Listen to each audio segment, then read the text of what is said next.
नमस्कार दोस्तों, स्वागत है आपका इस चैनल पर। आज हम बात करेंगे एक ऐसे पवित्र पर्व की जो सूर्य देव की उपासना और शुद्धता का प्रतीक है, जो है छठ पूजा। तो आइए जानते हैं छठ पूजा का इतिहास, महत्व, पूजा विधि और इसके पीछे की अद्भुत कथा। क्योंकि कभी-कभी क्या होता है ना कि जो उत्तर प्रदेश, बिहार, झारखंड इस सब से संबंधित प्रतियोगिता परीक्षाएं में कभी-कभी क्वेश्चन पूछ दिया जाता है। तो आज हम इसी से रिलेटेड चर्चा करेंगे और आप वीडियो के अंत तक बने रहिएगा। इस छठ पूजा का इतिहास, महत्व सारा कुछ हम जानेंगे। तो यदि आप मेरे चैनल पर नए हैं तो चैनल को सब्सक्राइब करके बेल आइकन प्रेस कर दीजिएगा। तो चलिए देखते हैं कि आखिर इसके पीछे कहानी क्या है, आखिर शुरुआत कहाँ से हुआ, इसका क्या है। ऐतिहासिक रूप से मुंगेर सीता मनपत्थर यानी सीताचरण मंदिर के लिए जाना जाता है। सीता मन पत्थर जो है सीताचरण मंदिर के लिए जाना जाता है, जो मुंगेर के गंगा के बीच में एक शिलाखंड है और वहीं पे स्थित है। ऐसा माना जाता है कि माता सीता ने मुंगेर में छठ पर्व मनाया था। इसके बाद ही छठ महापर्व की शुरुआत हुई थी। इसीलिए मुंगेर और बेगूसराय में छठ महापर्व की बड़ी धूमधाम से मनाया जाता है। देखिए एक फिगर भी यहाँ पे निकल के आ रहा है। तो शुरुआत ऐसी ही हुई थी। यदि इसकी शुरुआत पूछा जाए कंपटीशन एग्जाम में कि छठ पूजा की शुरुआत कहाँ से हुआ था, तो मुंगेर में एक सीता मन पत्थर है, सीताचरण है, जो कि वहीं से उसका सीताचरण मंदिर के नाम से जाना जाता है और वहीं से इसका पर्व का शुरुआत हुआ था। अब देखिए एक है आपका फोटो यहाँ पे है सूर्य देव मंदिर का, जो कि आपको औरंगाबाद यानी देव में बिहार में आता है और वहीं का एक फोटो है। इसमें देखिए एक कथा के अनुसार प्रथम देवासुर संग्राम में जब असुरों के हाथे देवता हार गए थे, तब देव माता अदिति ने तेजस्वी पुत्र की प्राप्ति के लिए देवारण्य के देव स्वरूप यानी देव सूर्य मंदिर में रणबे यानी छठी मैया अपनी पुत्री की आराधना की थी। तब प्रसन्न होकर छठी मैया ने उन्हें सर्वगुण संपन्न तेजस्वी पुत्र होने का वरदान दिया था। इसके बाद आदित्य पुत्र के होते हुए त्रिदेव रूप से आदित्य भगवान जिन्हें असुरों पर देवताओं को विजय दिलाए। अब देखिए इसका नामकरण क्या है, तो छठ यानी षष्ठी का अपभ्रंश है। कार्तिक मास की अमावस्या कर दीपावली मनाने के बाद मनाया जाने वाला 4 दिवसीय व्रत है और इस सबसे कठिन और महत्वपूर्ण रात्रि इसमें जो होता है कार्तिक शुक्ल षष्ठी होता है। और यही कार्तिक शुक्ल षष्ठी को है एक व्रत मनाए जाने का कारण है और इसके पीछे नामकरण जो है छठ व्रत पड़ा।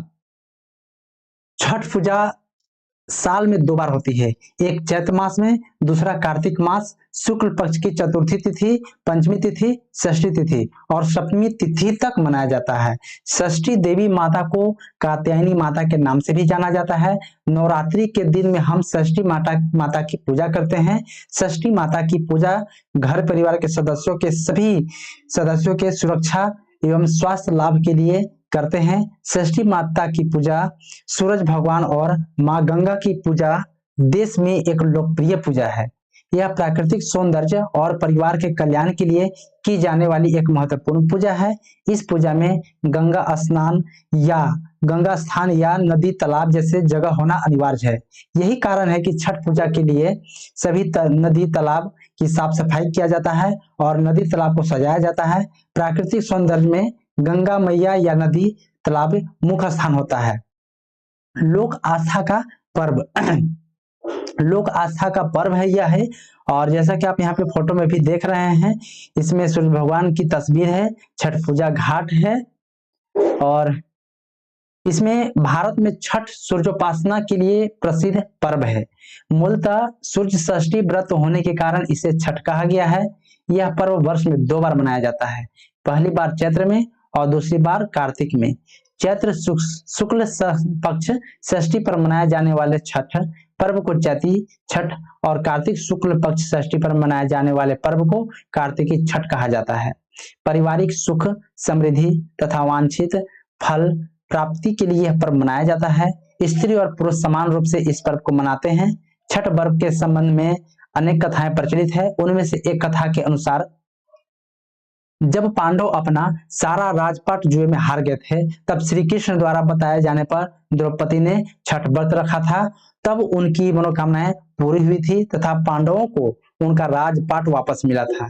लोक परंपरा के अनुसार सूर्य देव और छठी मैया का संबंध भाई बहन का है। लोक मातृका षष्ठी की पहली पूजा सूर्य देव से ही की जाती है।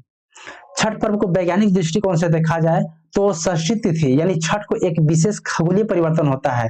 इस समय सूर्य की पराबैंगनी किरणें जो है ऊपर धरती पर यानी पृथ्वी की सतह पर जो आती है वह समान से अधिक मात्रा में एकत्रित हो जाती है और इस कारण से संभावित प्रभावों से मानव की यथासंभव रक्षा करने का सामर्थ्य प्राप्त होता है।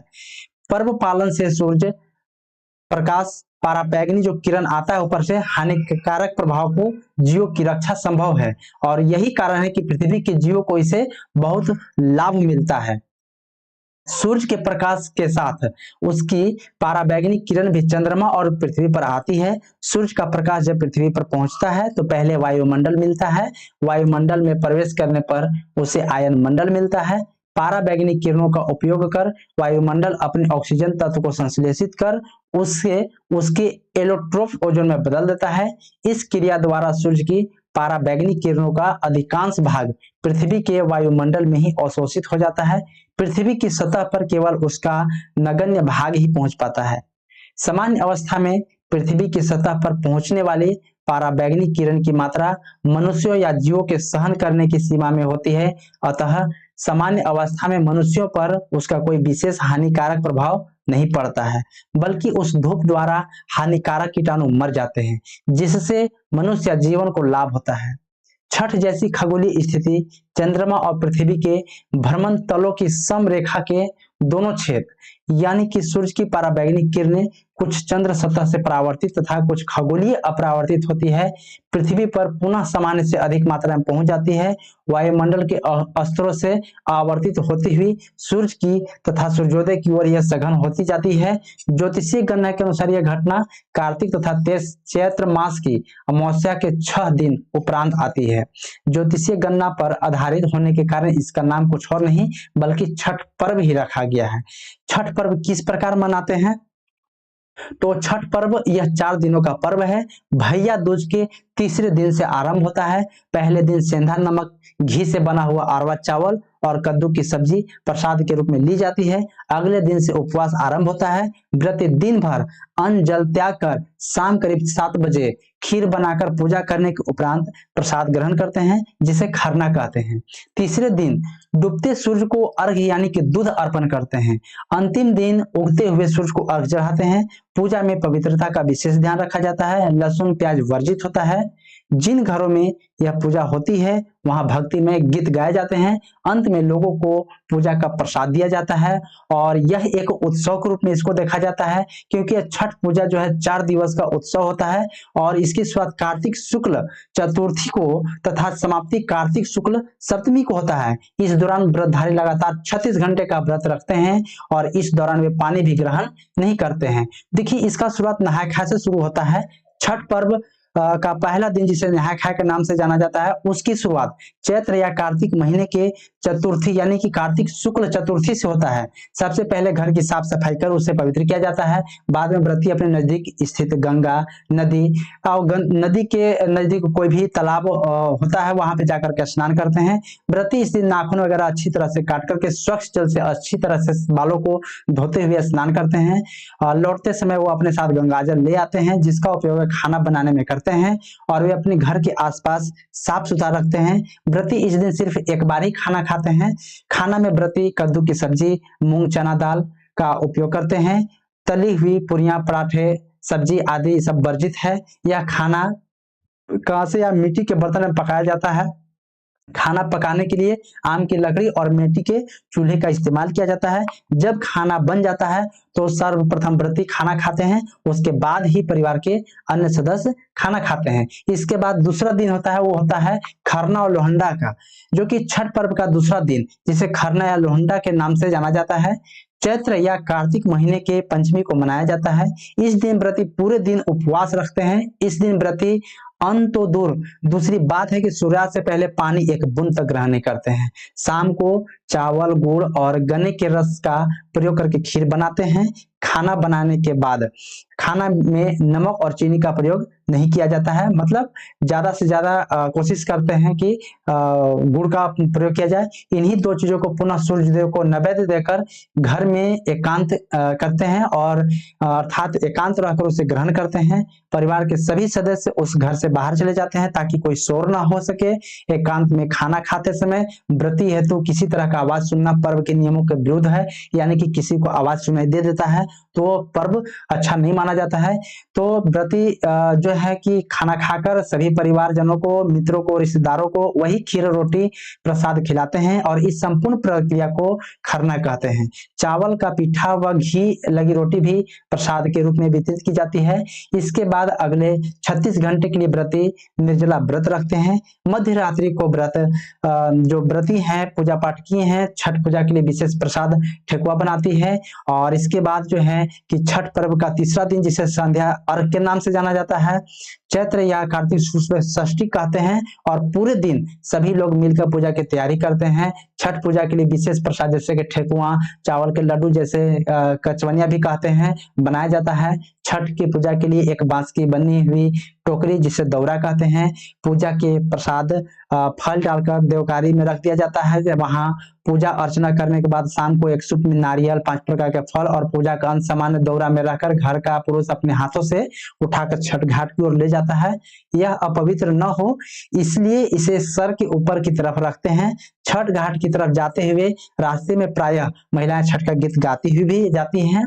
नदी या तालाब के किनारे जाकर महिलाएं घर के किसी सदस्य द्वारा बनाए गए चबूतरे पर बैठती है। नदी में जो मिट्टी निकालकर छठ माता का जो चौरा बना रहता है उस पर पूजा का सारा सामान रख करके नारियल चढ़ाते हैं, दीप जलाते हैं। सूर्यास्त से कुछ समय पहले सूर्यदेव की पूजा का सारा सामान लेकर के घुटनों पर पानी में जाकर खड़े होते हैं और डूबते हुए सूर्यदेव को अर्घ देकर 5 बार परिक्रमा करते हैं। सामग्रियों में व्रती द्वारा स्वनिर्मित गेहूं के आटे से निर्मित ठेकुआ सम्मिलित होता है। यह ठेकुआ इसलिए कहा जाता है क्योंकि इसे काट के एक विशेष प्रकार के डिजाइनदार फर्म पर आटे की लुगदी को ठोका बनाकर बनाया जाता है।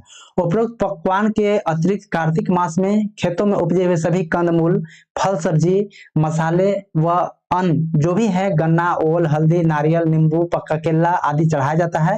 ये सभी वस्तुएं बिना कटे टूटे ही अर्पित होते हैं। इसके अतिरिक्त दीप जलाने हेतु एक नए दीपक, नई बत्तियां व घी ले जाकर के घाट पर दीपक जलाते हैं। इसमें सबसे महत्वपूर्ण अन्न जो वह है कुशी के राव के दाने, यानी हरा काला मतलब जो है हल्का हरा काला मटर से थोड़ा सा दाना जैसा होता है, टोकरे में लाया जाता है और सांझ के समय अर्घ में सूर्यदेव को अर्पित नहीं किया जाता है। इसे टोकरे में सुबह उगते हुए सूर्य को अर्पित करने के लिए सुरक्षित रख दिया जाता है। बहुत सारे लोग घाट पर रात भर ठहरते हैं, वहीं कुछ लोग छठ का गीत गाते हुए सारा सामान लेकर के घर आ जाते हैं और उसे देवकरी में रख देते हैं। इसके बाद उषा अर्घ, सुबह का अर्घ होता है।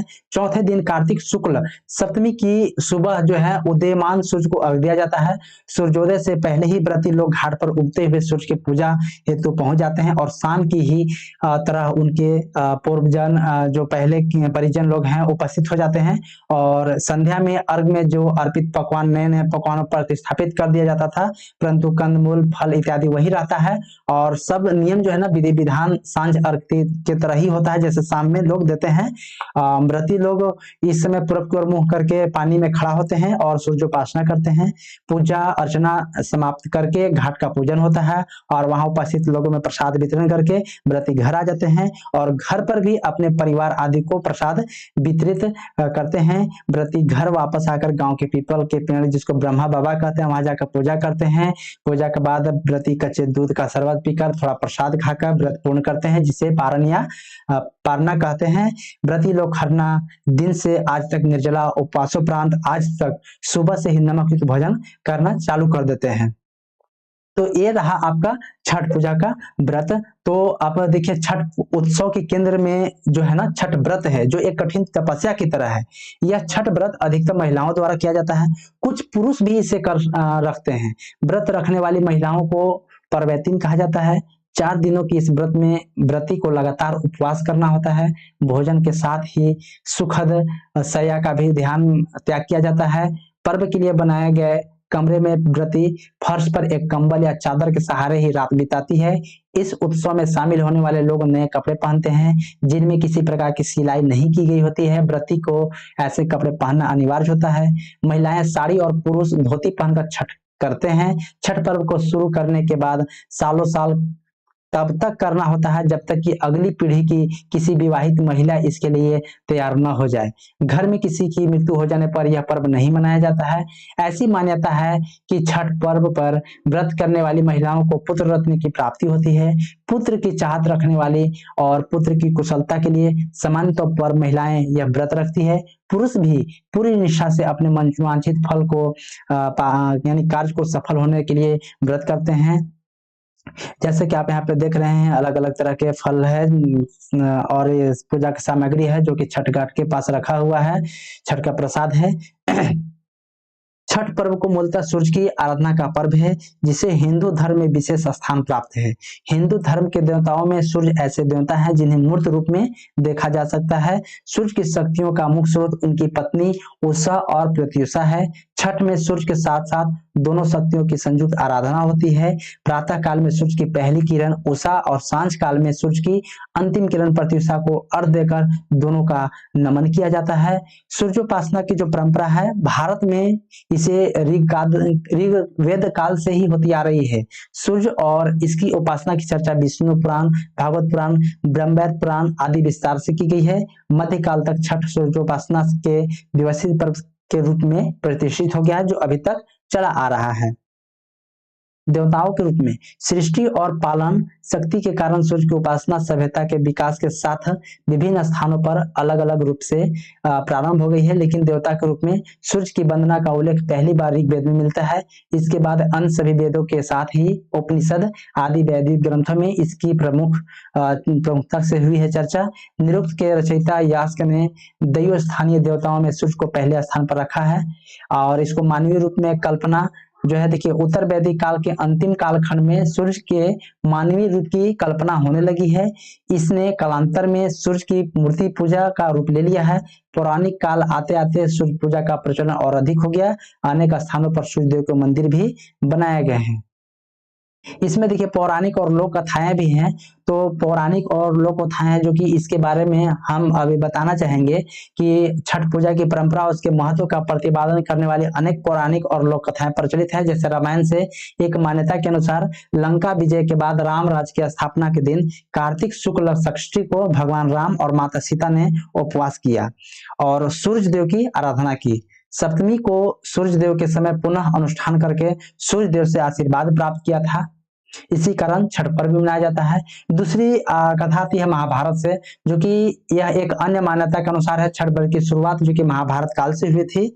सबसे पहले सूर्य पुत्र कर्ण ने सूर्य देव की पूजा की और कर्ण भगवान सूर्य के परम भक्त थे। वह प्रतिदिन घंटों कमर तक पानी में खड़े होकर सूर्य देव को अर्घ देते थे। सूर्य देव की कृपा से ही वे महान योद्धा बने थे। आज भी छठ में अर्घ दान की यही पद्धति प्रचलित है। कुछ कथाओं में पांडव की पत्नी द्रौपदी का भी सूर्य की पूजा करने का उल्लेख है। वे अपने परिजनों को उत्तम स्वास्थ्य की कामना और लंबी उम्र के लिए नियमित पूजा करती थी। पुराणों के अनुसार है, एक कथा के अनुसार एक राजा प्रियवध को कोई संतान नहीं थी। तब महर्षि कश्यप ने पुत्रश्रेष्ठी यज्ञ कराकर उसकी पत्नी मालिनी को यज्ञाहुति के लिए बनाई गई खीर दी। इसके प्रभाव से उन्हें पुत्र हुआ, परंतु जब वह मृत पैदा हुआ प्रियवध पुत्र को लेकर शमशान गए और पुत्र वियोग में प्राण त्यागने लगे। उसी वक्त ब्रह्मा जी की मानस कन्या देवसेना प्रकट हुई और कहा कि सृष्टि की मूल प्रवृत्ति के छठे अंश से उत्पन्न होने के कारण मैं सृष्टि कहलाती हूँ। हे राजन, आप मेरी पूजा करें तथा लोगों को भी मेरी पूजा के लिए प्रेरित करें। राजा ने पुत्र इच्छा से देवी षष्ठी का व्रत किया और उन्हें पुत्र रत्न की प्राप्ति हुई। यह पूजा कार्तिक शुक्ल षष्ठी को हुई। इसको देखिए सामाजिक और सांस्कृतिक महत्व भी जो है कि छठ पूजा का सबसे महत्वपूर्ण पक्ष इसकी सादगी, पवित्रता और लोक पक्ष है।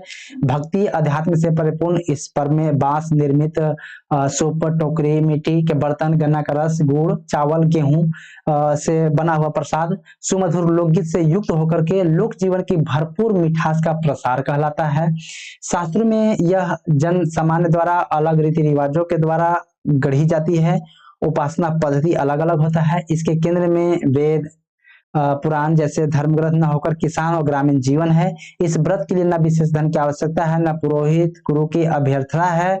जरूरत पड़ती है तो पास पड़ोस के सहयोग से अपनी सेवा के लिए सहर्ष कृतज्ञता पूर्वक प्रस्तुत कर सकते हैं। इस उत्सव के लिए जनता स्वयं अपने सामूहिक अभियान संगठित करती है, नगरों की साफ सफाई करते हैं, व्रतियों के गुजरने वाले रास्तों का प्रबंधन करते हैं। तालाब या नदी किनारे अर्घदान की उपयुक्त व्यवस्था के लिए समाज सरकार के सहायता की नई राह दिखता है।